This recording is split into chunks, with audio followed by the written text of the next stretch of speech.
Alright, Valve has stated multiple times that they're not planning on releasing any new Steam hardware until like 2025.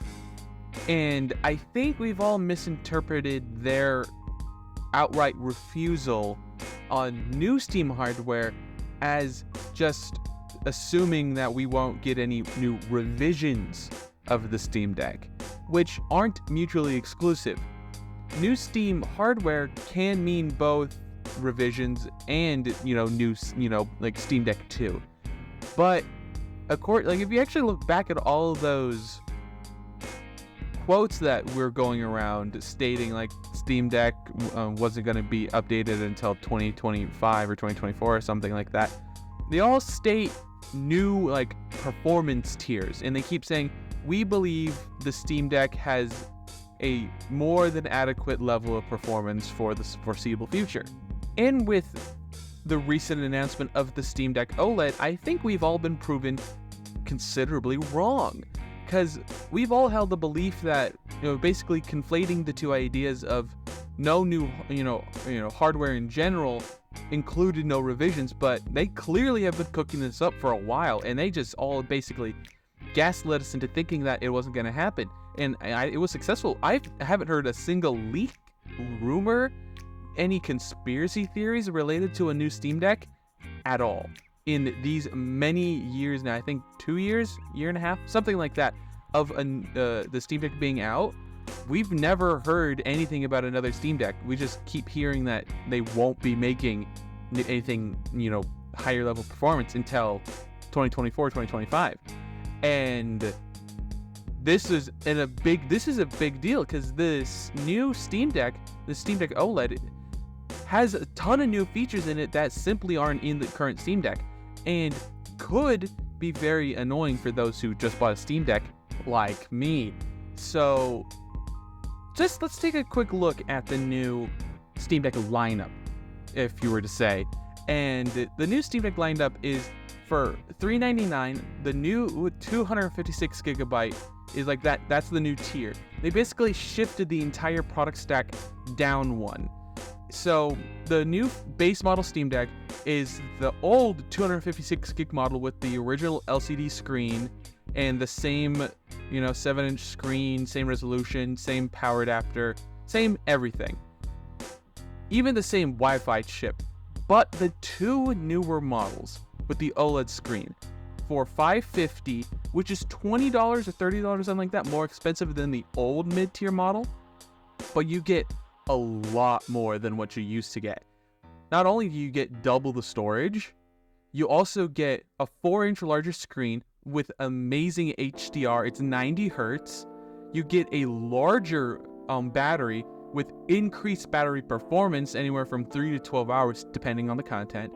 And you get the same old, 45 watt charger, a carrying case, and a Steam bundle profile, whatever that is. But you also get a new Wi-Fi 6E Wi-Fi chip on the device that Steam especially cooked up for this new Steam Deck, which sees in excess of doubling or tripling the download speeds you get on the Steam Deck, which is truly insane. And I can't wait to test this when this thing comes out, because if so, that'll be incredible, because the current Steam Deck, at least for me, already has killer downloads.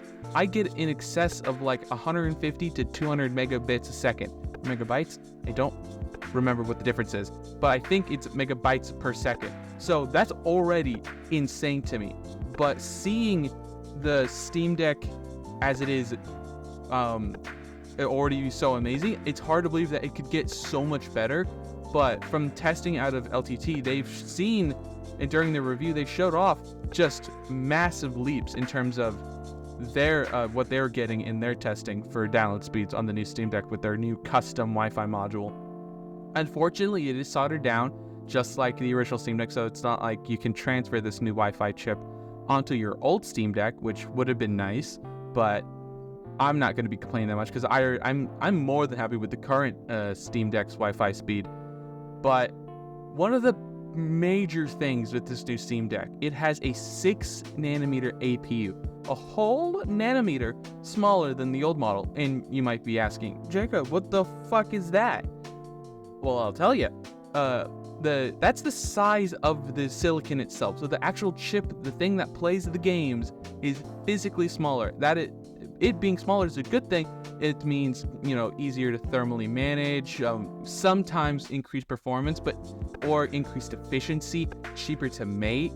So with all these things, that's how they're able to, maintain these similar prices, but include so many more features than they used to, because they probably simplified the cost, the cost of manufacturing the actual chips for the Steam Deck, which with this, more efficient node, they can increase the battery life, you can increase performance, but that is still yet to be seen.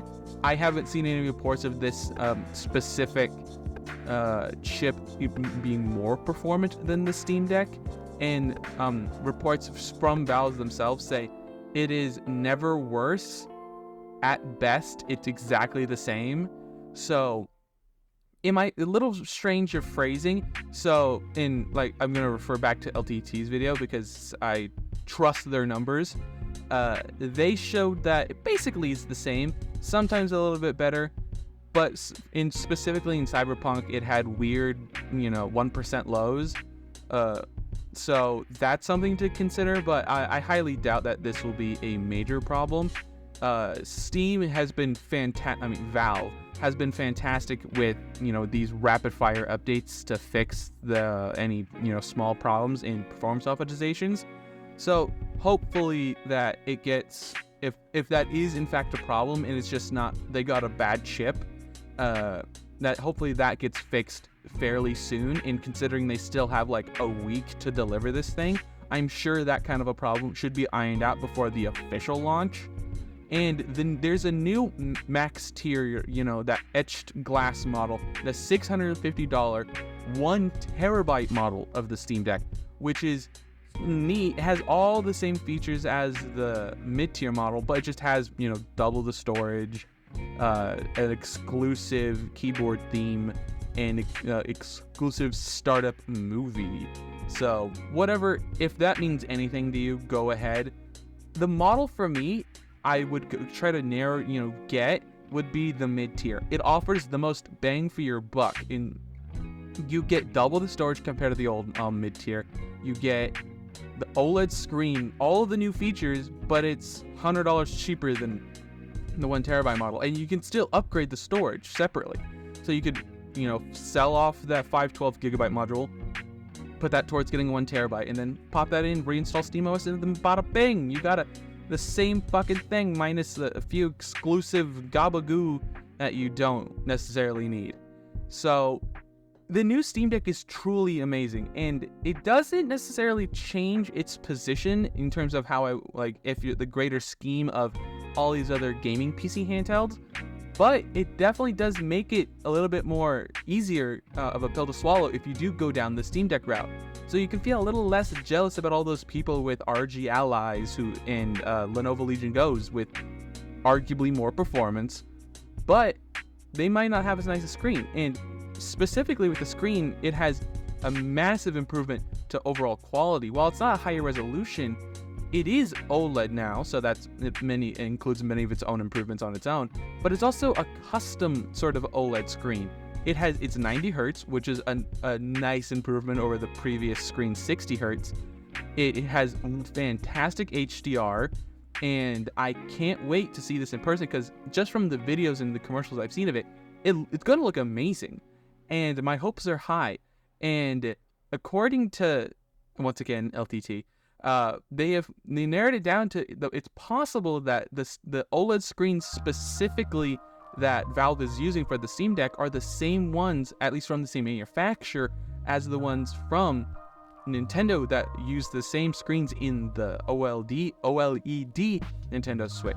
So it's not necessarily the same screen, but it's coming from the same manufacturer, which could mean that it has fantastic resilience. As we saw from a video from Wolf Den, it takes a lot to burn in these screens, So reliability is probably something of major concern for Valve. So going with the same person that makes the screens for the OLED Nintendo Switch, and that has proven to be incredibly resilient and not necessarily prone to burn-in at all, is incredible. So that's an amazing choice, and we should see that this screen also not succumb to burn-in so easily. And for those who recently purchased a Steam Deck, it's not necessarily something you should be jealous about, because like you can go in after the fact and put in one of the like HD deck screens. I'm sure somebody will make an OLED version of like the HD deck sort of screen for the old Steam Deck. This is definitely something that the only parts I would be maybe jealous about is if the new APU is proven to be more performant, or if the new Wi-Fi adapter is just that much faster, or maybe the battery life is that much better with this more efficient processor. So that's something to keep an eye out. But I don't think if you recently purchased a Steam Deck like me, it's nothing to be too jealous about. Sure, it's mildly frustrating, because if there was even rumors about this, I probably would have held off and waited for this, something to come out more concrete to, either disprove or prove that a new Steam Deck is coming. But as it is now, I think this is an amazing upgrade. I wouldn't necessarily say if you already own a Steam Deck, you should get it.